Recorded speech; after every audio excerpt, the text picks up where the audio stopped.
or I will shoot you. போடுங்க. ஓய். ஏன் வரலால என் கண்ணையை குத்த வச்சிட்டியடா முன்னாடி.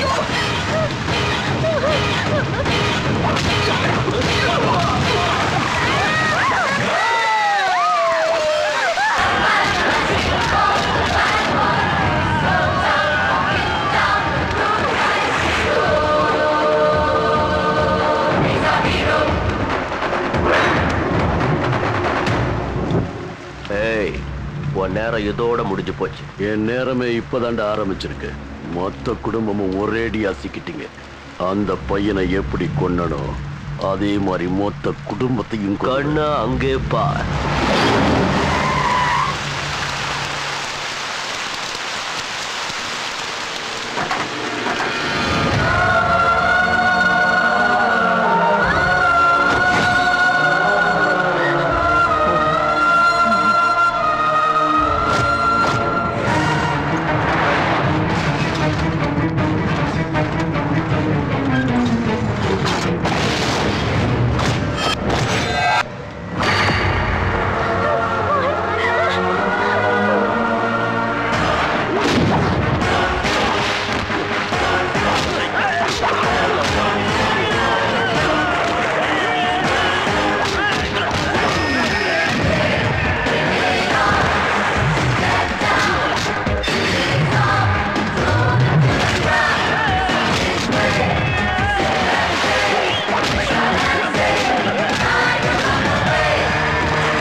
பாசத்திலையும் நம்பிக்கையிலையும் இந்த தடவையும் என்ன ஜெயிக்க வச்சதுக்கு உங்க எல்லாருக்கும் நன்றியை தெரிவிச்சுக்கிறேன்.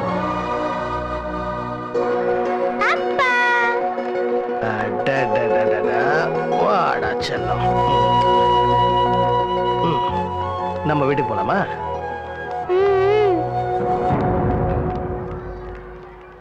இங்க வாடி. பானு, உங்க ஊர் மக்களும் உங்க பசங்களும் உங்க கூட இருந்தா போறோம்ல. இவளை எதுக்கு உங்களோட வச்சுக்கணும்னு நினைக்கிறீங்க? என் பொண்ணு என் கூட இருக்கிறது உங்களுக்கு பிடிக்கல? இப்போ இவ்வளவு என்கிட்ட இருந்து பிரிச்சு என்ன தனி மரமா ஆக்கணும்னு பாக்குறீங்கல்ல? சிச்சி வாடி வாடி உள்ள வீட்டுக்கு வா. ஆமா, மக்களுக்கு கடவுள் மாதிரின்னு சொல்லிட்டு எனக்கு 2வது கல்யாணத்தை பண்ணி வச்சு என் கழுத்தை அறுத்துட்டேன். சரி, என்ன நல்லா பாத்து பாருன்னு பார்த்தா எப்ப பாரு ஊர் ஜனங்க பாட்டு தான் பாடிட்டு இருக்காரு. ஜனங்களுக்கு அவர் சாமிதான், ஆனா உனக்கு தான் அது புரியல. அவர் என்ன உன் கூட குடும்பம் நடத்த மாட்டேன் நான் சொன்னாரு. எல்லாம் தலை எழுத்து. வாடி. அண்ணா அண்ணான்னு சொல்லி மறுபடியும் அவங்க கிட்ட போன உன் காலை உடைச்சிடுவேன். ஒழுங்கா ரூம்லயே படு. தங்கச்சி தங்கச்சி அண்ணா ஓடியா ஓடியா ஓடியா வா சீக்கிரம்.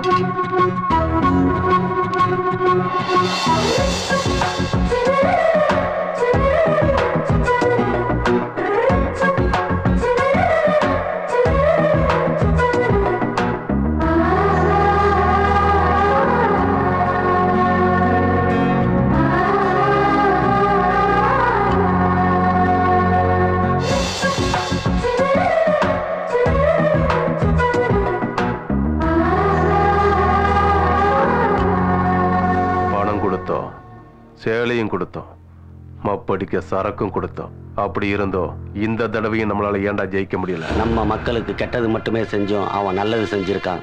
அவன் உயிரோட இருக்கிற வரைக்கும் நம்மளால ஜெயிக்க முடியாது. ஜனங்களுக்கு அவன் மேல உயிர் மாமா.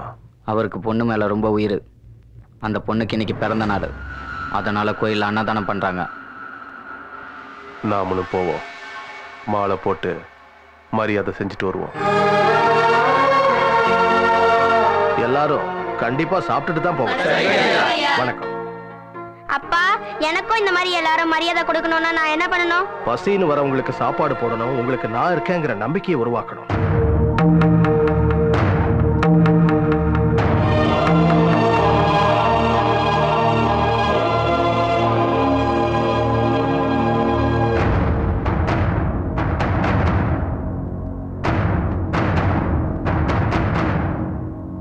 எலெக்ஷன்ல உன்னை ஜெயிக்க வச்சதும் என்ன தோக்க வச்சதும் அந்த தெய்வம் தானே. அதனாலதான் அவரோட சன்னிதானத்திலே உனக்கு மரியாதை கொடுக்க வந்திருக்கேன்.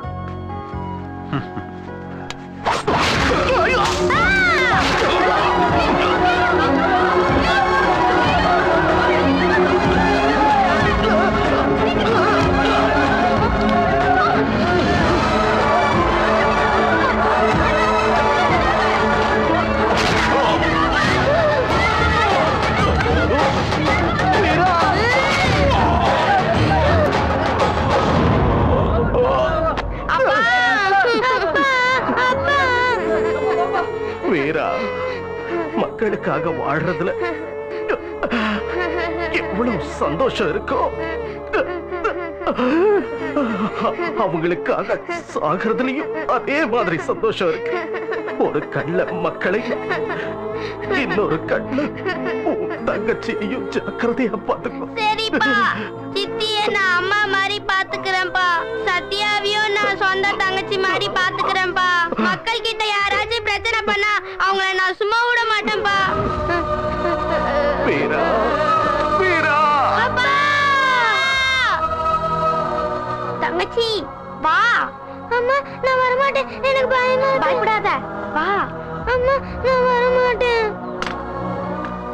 எதுக்கு இங்க வந்தீங்க? சித்தி, நீங்களும் தங்கச்சியும் நம்ம வீட்டுக்கு போலாம் வாங்க. உங்க அப்பா இருக்கும்போதே நான் அங்க வரல, இனிமேலும் நான் அங்க வர மாட்டேன். பசங்களுக்கு யார் இருக்காங்க? அவங்க கூட போடி. அங்க போய் உட்காந்து நான் என்ன செய்யறது? இருந்த அத்தனை சொத்தையும் ஊர் ஜனங்களுக்கு எழுதி வச்சுட்டாரு. இப்ப இருக்கிறது இவங்க அம்மாவோட சொத்து மட்டும்தான், அது இவங்களுக்கு தான் சொந்தம். இந்த பிள்ளைங்களோட சொத்தை என்ன போய் அனுபவிக்க சொல்றியா? நீங்க போங்கடா. சித்தி, சித்தி, சித்தி, பத்திரத்தெல்லாம் எடுத்துட்டு வந்திருக்கோம், வாங்கிக்கோங்க. எங்களுக்கு எதுவும் வேணாம், நீங்களும் தங்கச்சியா இருந்தா போதும். ஆமா பானுமதி, அவங்கள பார்த்தா பாவமா இருக்குமா. நீ முதல்ல வாய மூடு. இந்த சின்ன பசங்களை ஏமாத்தி உங்க சொத்தெல்லாம் நான் அபகரிச்சிட்டேன்னு நாளைக்கு இந்த ஊர் என்ன கேள்வி பேசும். டேய், நீங்க கிளம்புறீங்களா இல்ல நானே இவ்வளவு தண்டவாளத்துல விழுந்து சாவணுமா? வேணா சித்தி, நாங்களே போயிடும். அண்ணா, தங்கச்சி அம்மா கிட்ட சொல்லிட்டு நீ இங்கே இருந்துருமா. அப்படின்னா இனிமேல் யாரையும் அடிக்க மாட்டேன்னு சத்தியம் பண்ணு. அப்பதான் பச்சை லீவுக்கு ஊருக்கு வருவேன். காரணம் இல்லாம யாரையும் அடிக்க மாட்டேன், இது உன் மேல சத்தியம் தங்கச்சி.